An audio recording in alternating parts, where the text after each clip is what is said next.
Olá! Quando observamos algumas das maravilhas do mundo, poucas vezes nos damos conta do conhecimento científico ou da história que existe sobre elas. Uma cratera formada há 3 milhões de anos que se transformou numa espécie de Arca de Noé. O vulcão mais antigo do mundo, as geleiras dos Andes e o deserto de sal da Etiópia. Cada um desses locais leva a marca dos grandes eventos da natureza. E é sobre eles que vamos falar nesta edição do Matéria de Capa. Fique com a gente!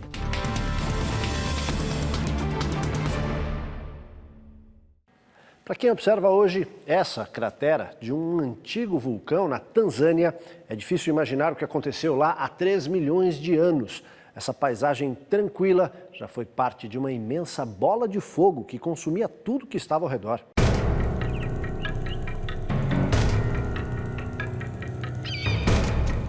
Hoje, essa área de 610 metros de profundidade e 260 quilômetros quadrados forma uma planície onde várias espécies de animais consomem tranquilamente o que a natureza lhes oferece. Localizada na região norte da Tanzânia, entre o Monte Kilimanjaro, o ponto mais alto da África, com 5.895 metros, e o Lago Vitória, o maior lago da África e um dos maiores do mundo, a cratera já foi chamada de Arca de Noé, diante da diversidade da fauna local. Mas ao mesmo tempo que existe grande variedade, também se notam dados preocupantes. Entre os leões, há problemas de consanguinidade, uma vez que eles tendem a permanecer por lá. Isso resulta numa carga genética frágil, que os expõe a doenças. Já os elefantes apresentam outra curiosidade. Apenas os machos tendem a permanecer por lá. Como as fêmeas circulam em grande número, acompanhadas de filhotes e agregados, o tipo de vegetação é insuficiente para alimentá-las. A cratera do Ngorongoro surgiu há cerca de 3 milhões de anos, quando um vulcão que existia ali entrou numa erupção tão violenta que se autodestruiu. Os cientistas acreditam que quando a lava começou a jorrar, houve uma explosão tão forte que a montanha perdeu a sustentação e implodiu. Hoje o local é conhecido como a maior cratera de um vulcão inativo do mundo. Mais um detalhe, no centro da cratera ainda é possível perceber o calor intenso que vem da parte de baixo do solo. A região faz parte do Rift Africano, termo em inglês usado pelos cientistas para designar a área de choque entre placas tectônicas em que ocorre intensa atividade vulcânica.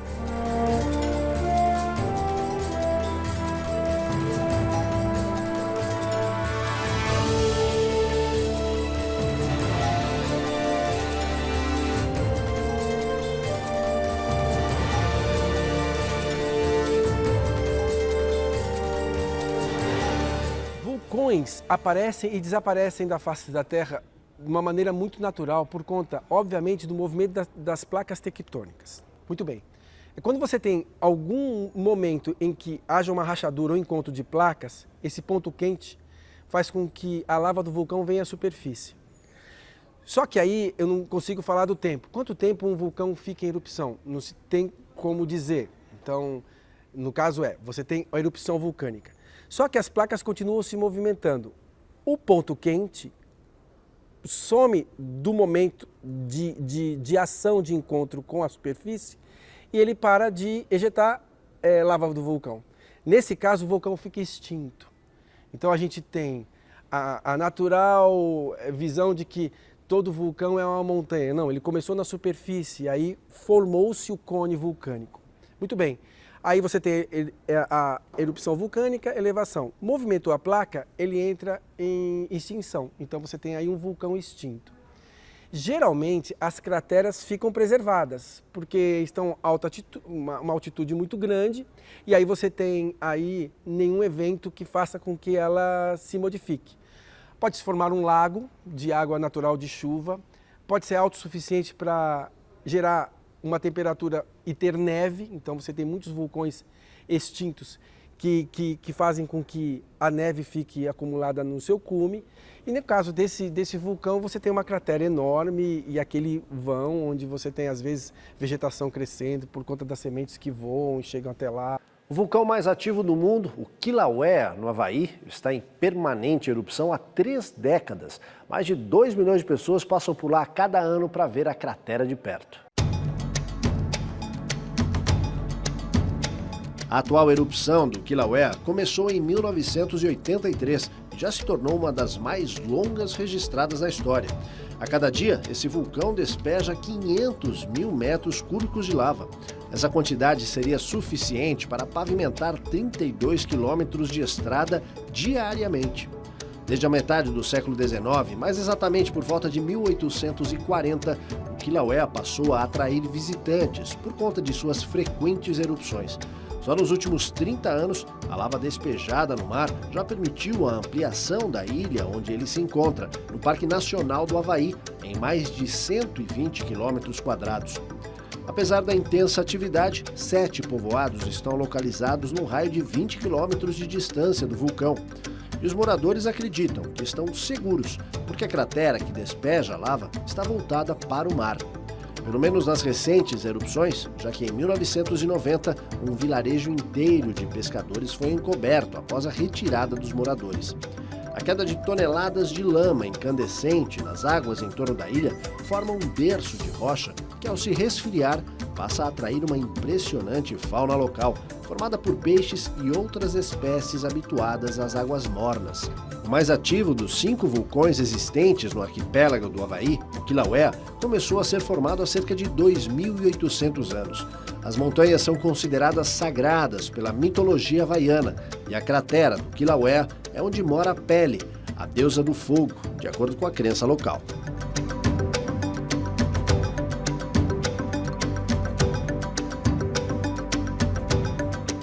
Quando observamos certos eventos da natureza, é difícil imaginar que alguns deles tenham ocorrido por aqui.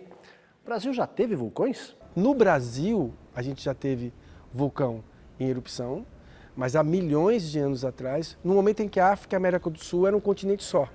Então, no momento da separação e a formação do Oceano Atlântico, através da cadeia mesoceânica, a gente tem na região sul eventos que nos mostram que o Brasil teve uma erupção vulcânica muito forte, mas há muito tempo atrás.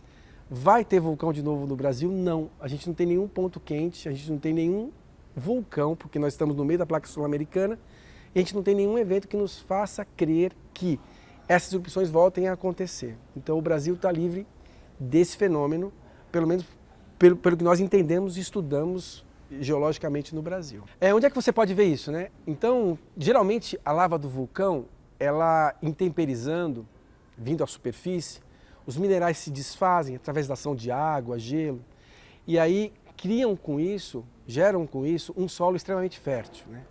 Então a gente tem na bacia sedimentar, numa bacia sedimentar, no caso aqui no Paraná, a terra roxa do Paraná, onde você teve muita plantação de café na história do Brasil, essa terra extremamente fértil é resultado de um derrame de lava da bacia do Paraná, que aconteceu há muito tempo atrás na região sul. Então, Foz do Iguaçu, ou mesmo cidades como Ametista, no Rio Grande do Sul, onde você encontra muitos geodos, geralmente gerados por conta de eventos vulcânicos, evidenciam a existência, há muito tempo atrás, de atividades vulcânicas no Brasil. Existem ainda, essas atividades vulcânicas continuam, mas não na intensidade de se criar outro vulcão. Então você tem algumas termas em Goiás, em algumas regiões, Poços de Caldas, onde você tem a água esquentando, que é a água de subsuperfície, esquentando por conta de atividades vulcânicas. O fato de um vulcão entrar em extinção não quer dizer que a Terra deixou o interior mais frio, não. Continua com a mesma intensidade, com o mesmo calor, e os movimentos das placas continuam centímetros por ano, como sempre aconteceu. E não pode deixar de acontecer nunca, porque se você acabar com essa movimentação, você acaba destabilizando todo o que a Terra propõe para ela mesma, né? E aí vem as dificuldades. A 60 metros acima do mar, ergue-se uma das mais belas paisagens da Patagônia Argentina, a geleira Perito Moreno. Além da beleza, ela também chama a atenção por outro motivo.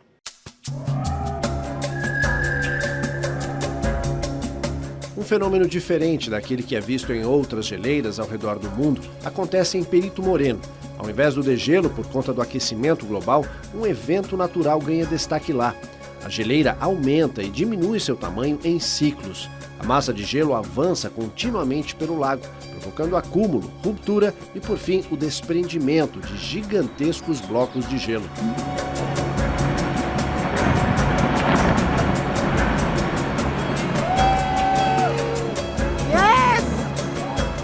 As pessoas que visitam o local podem observar de perto essa última etapa do processo. A razão desse fenômeno permanece um mistério para os cientistas. A geleira avança a uma velocidade de até 2 metros por dia, ou 700 metros por ano, e perde a mesma quantidade de massa. Através de medições feitas durante os últimos 90 anos, constatou-se que, sem levar em conta essa mudança cíclica, sua massa total não foi alterada. Além da incrível vista dos 5 quilômetros de extensão da geleira, quem visita o local pode conhecer a superfície de Perito Moreno. Coberta por pequenas montanhas de neve, os 250 quilômetros quadrados desse grande bloco conta com incríveis cavernas e passagens de gelo.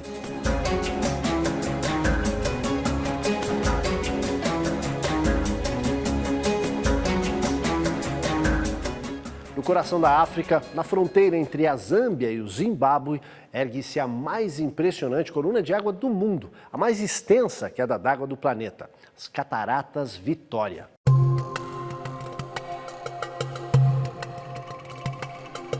Ao longe, a fumaça parece um mau sinal para a vegetação rarefeita. Mais perto, dá para perceber que é vapor. Mas de onde? De uma fenda de 1.700 metros de extensão, que simplesmente engole as águas do rio Zambeze. Ela foi descoberta pelo explorador escocês David Livingstone, que batizou o local em homenagem à Rainha Vitória. A queda d'água foi proclamada Patrimônio Histórico da Humanidade pela Unesco. Geólogos dizem que ela teria se formado há cerca de 2 milhões de anos. Com altura média de 100 metros, a queda impressiona. 300 mil turistas passam por lá todos os anos.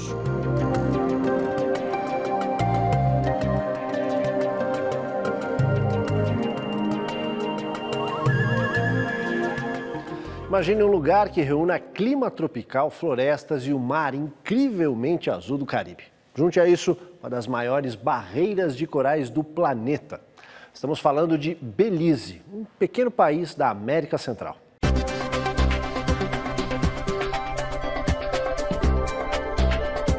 Situado logo ao sul do México, Belize é um país de cerca de 300 mil habitantes. As belas praias caribenhas atraem turistas de todo o mundo, mas o local é famoso mesmo por seus recifes de corais.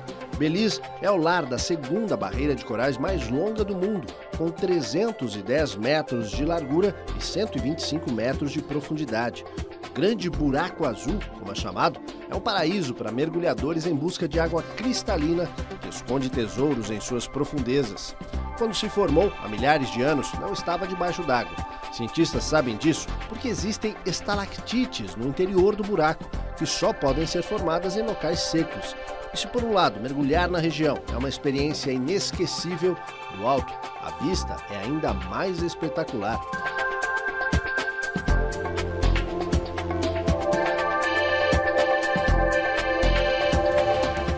Em instantes, um passeio pelo Grand Canyon, o gigantesco vale esculpido por um rio nos Estados Unidos. E mais, o símbolo de uma era, a obra que levou quase 2.000 anos para ficar pronta. A gente volta já.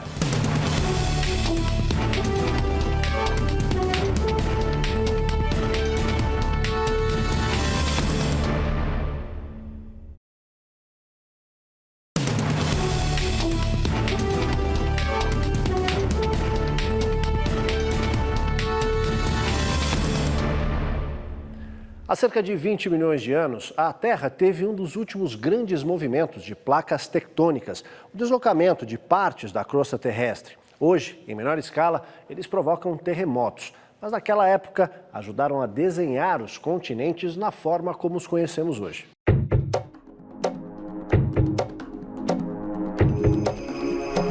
Uma espécie de registro da pré-história da Terra, o Rift Valley, ou Vale das Rachaduras, na Etiópia, é um lugar único no planeta. Ao longo de centenas de quilômetros, alinham-se um deserto, a depressão de Danakil e um vulcão que arde de forma permanente há milhares de anos. É nesse local que os cientistas acreditam que a Terra poderá sofrer uma das grandes transformações desta era. Placas tectônicas podem se movimentar novamente e separar o extremo nordeste da África, incluindo a Etiópia e Somália, do continente africano. Sinais da efervescência do interior da crosta terrestre podem ser vistos no vulcão Erta Ali, que arde de forma permanente há milhares de anos. No entorno do vulcão, que fica numa cratera aberta em plena depressão, já foram registradas algumas das temperaturas mais altas do planeta, entre 67 e 70 graus Celsius.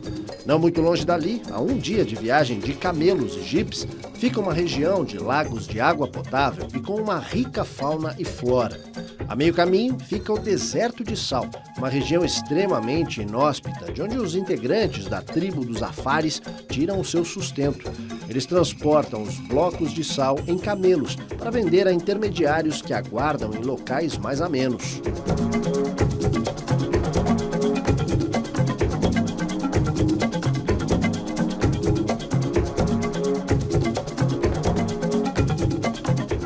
A riqueza de detalhes do exército de terracota, um tesouro da história antiga da China, encanta os visitantes que vão à cidade de Xi'an. Mas a maior surpresa é que eles foram descobertos por acaso. Não fosse por isso, estariam escondidos no silêncio de um sepulcro.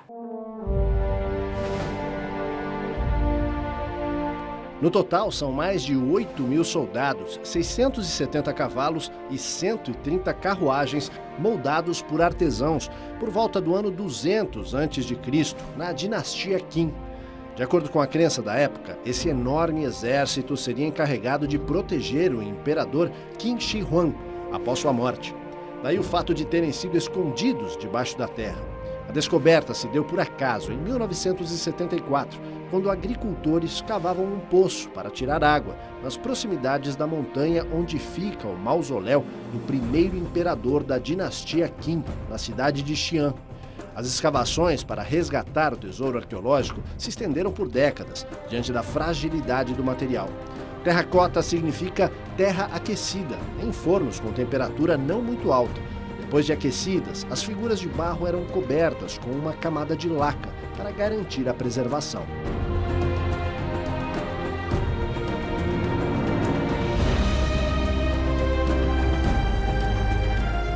Uma paisagem de tirar o fôlego. O Grand Canyon, nos Estados Unidos, é um gigantesco vale esculpido pelo rio Colorado durante milhares de anos.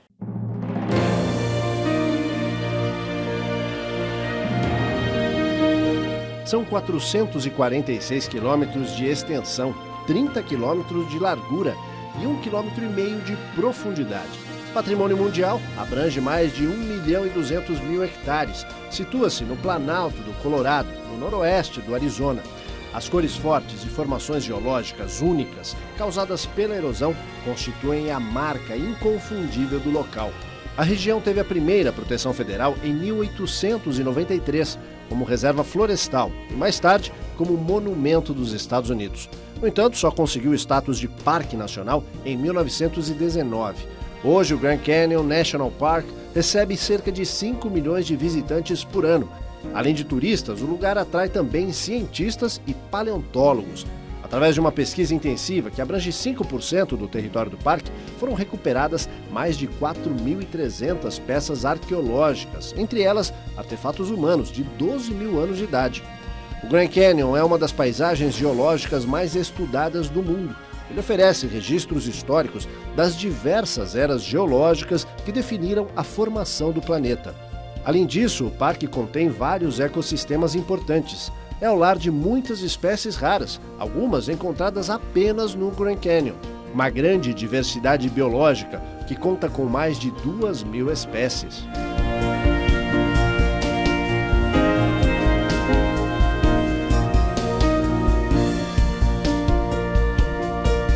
O Grand Canyon ele é um exemplo fenomenal de demonstrar que a Terra realmente teve uma história há milhões e milhões de anos atrás e que o Rio Colorado escavou para a gente. Então, não só os geólogos, mas biólogos e outros geocientistas, biocientistas, enfim, vários deles, vão até lá justamente para entender e estudar qual a história da Terra até aquele momento.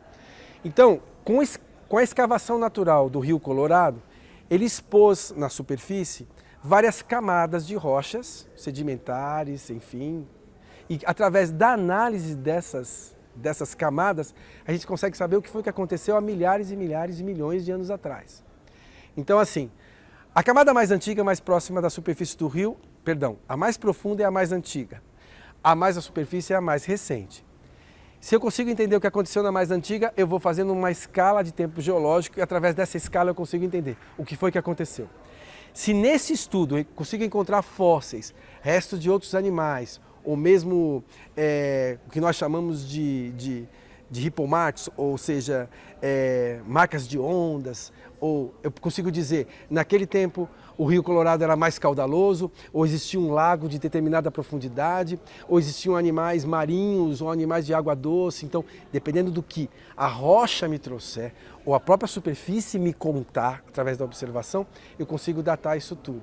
Então, daí a importância do Grand Canyon, no sentido de nos fornecer uma literatura muito boa a respeito disso. Uma seleção das maravilhas do planeta não poderia deixar de mencionar a Grande Muralha da China, que levou quase 2000 anos para ficar pronta e proteger o território de invasores. Hoje, ela é invadida por milhares de turistas todos os anos.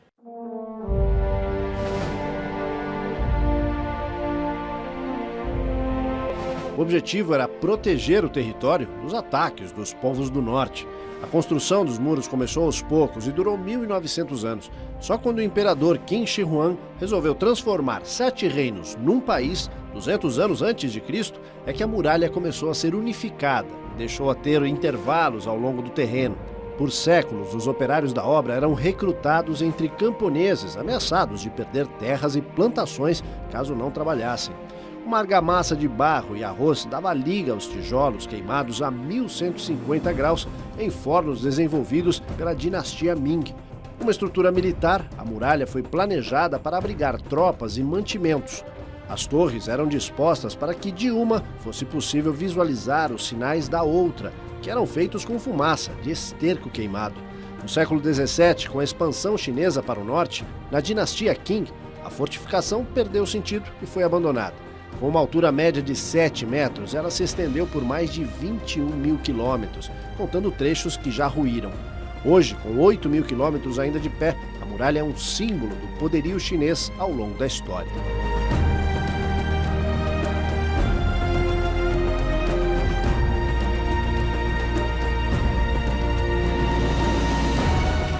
Daqui a pouco, o palácio que encanta pessoas do mundo inteiro virou símbolo de uma história de amor.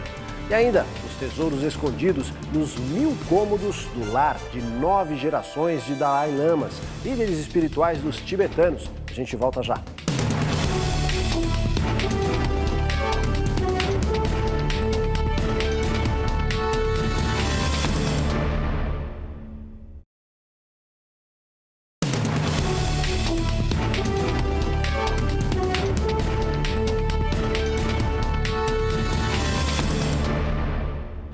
No centro do Mali, na África Ocidental, ergue-se a mesquita de Djenné, feita de barro e palha. É uma das grandes maravilhas arquitetônicas do continente.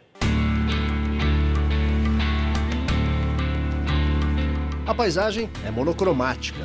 As paredes de adobe, uma técnica que utiliza argila, palha e excremento de bovinos, foram erguidas no início do século XX, no exato local da primeira mesquita, construída no século XIII pelo primeiro governante convertido ao islamismo, Koikomboro. No século XIX, a mesquita original foi praticamente abandonada por contrariar preceitos do fundamentalismo islâmico então em vigor.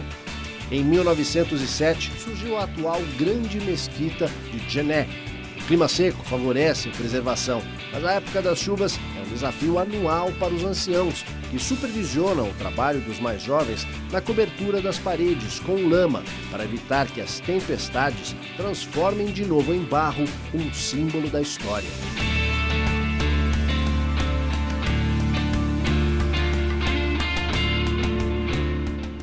Uma das mais importantes construções na história da humanidade, o Taj Mahal, um mausoléu em mármore branco, levou mais de 2 décadas para ser erguido no norte da Índia. E mais de 1000 elefantes trabalharam lá. O palácio começou a ser construído em 1632, na cidade de Agra, às margens do rio Yamuna. 20.000 homens e mais de 1000 elefantes trabalharam na construção do monumento, erguido a pedido do imperador Shah Jahan, como prova de amor à sua esposa predileta, a quem chamava de Mumtaz Mahal, ou a escolhida do palácio. Desolado com a morte da mulher após dar à luz ao 14º filho, o rei ordenou a construção de um mausoléu para abrigar o corpo da amada. O túmulo fica bem ao centro do monumento. O palácio foi classificado pela Unesco como Patrimônio da Humanidade e recebe cerca de 3 milhões de visitantes a cada ano. Suas paredes de mármore branco são incrustadas de 28 diferentes tipos de pedras semi-preciosas. Conta a lenda que depois que o Taj Mahal ficou pronto, o imperador mandou cortar as mãos dos artesãos que trabalharam na construção para que não pudessem fazer outra obra tão bela. Mas isso nunca pôde ser confirmado. O palácio entrou para a história como símbolo de uma história de amor do século XVII.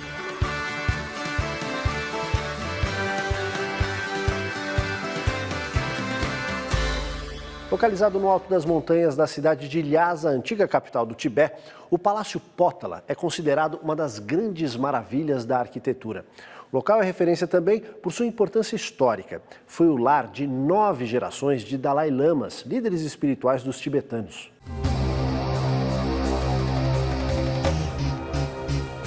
O palácio, erguido no século XVII, foi construído por milhares de trabalhadores e artistas. Sua estrutura, a 3.700 metros acima do nível do mar, é composta por 13 andares que abrigam 1.000 ambientes. Neles estão preservadas relíquias dos Dalai Lama que residiram lá, entre estátuas, locais de orações, escrituras e vários objetos que retratam a riqueza cultural tibetana. Nas paredes do palácio, pinturas seculares contam a história desses líderes. Em um dos pavilhões mais impressionantes estão guardadas todas as tumbas dos Dalai Lama. Feitas de ouro e ornamentadas com pedras preciosas, elas são marcadas por uma riqueza de detalhes, com imagens que simbolizam o budismo. Uma delas, coberta por 200.000 pérolas, outra, de 12 metros, é feita com 590 quilos de ouro. Desde sua construção, Potala foi lar de 9 gerações de Dalai Lama. A história do Tibete e de Potala começou a mudar em 1950, ano em que a China deu início à invasão no país. 9 anos depois, em 1959, Tenzin Gyatso, o Dalai Lama atualmente no posto, teve que deixar o palácio para se refugiar na Índia. Junto com ele, milhares de tibetanos saíram de Lhasa. O governo chinês, que considera o Tibete como parte de seu território, passou a controlar o país.